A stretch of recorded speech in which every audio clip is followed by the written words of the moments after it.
咁咧你就趁佢仲係濕嘅時候，揾啲花青抹。咁一樣啦，又唔好太濕啦嚇。咁你就係啦，你又唔好話全部整晒啦，全部整晒你又太過千篇一律咯。你覺得係想邊度嘅加嘅，咁你就喺邊度加。咁每一次你再重新再點啲藍色咧，或者係花青就會好啲。我自己覺得嚇，因為你變咗唔會咧同一兜嘅時候咧，你同一兜咪度度都係一樣咁嘅色咯。你重新再整嘅時候，呢一個藍色同呢個藍色又唔同咗嘛，咁係咪自然啲啊？係咪啊？咁有啲地方唔點咯，有啲地方點咯，咁咪變咗有啲係藍，有啲唔藍。但我覺得呢啲好似有啲樹喺上邊咁樣。係啦，感覺係。因為呢個咧，我之後咧再等佢乾咗之後咧，我再用嗰個花青墨咧，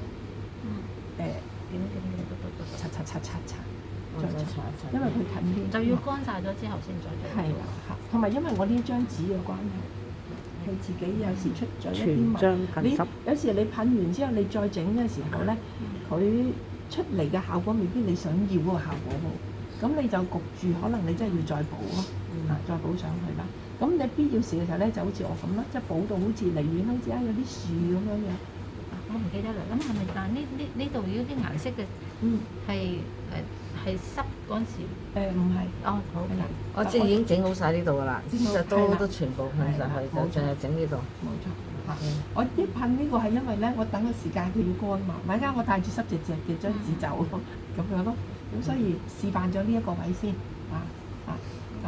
咁咧就即係我上晒呢度啲色㗎啦，然後乾晒啦，然後先再噴，先至做呢個效果。冇錯嚇，同埋咧有樣嘢，呢個位都係濕染落去嘅，即係你冇嘥你噴濕咗之後，呢個位咧點解佢可以做到咁咧？如果我係就咁樣啊，就咁樣，譬如個山嘅下邊嗰度，我就咁樣整上去咧，冇噴濕啊，我就咁樣咧，佢出嚟嘅時候咧，因為你自己用人手畫落去咧，佢硬啲嘅，但係如果你要咧。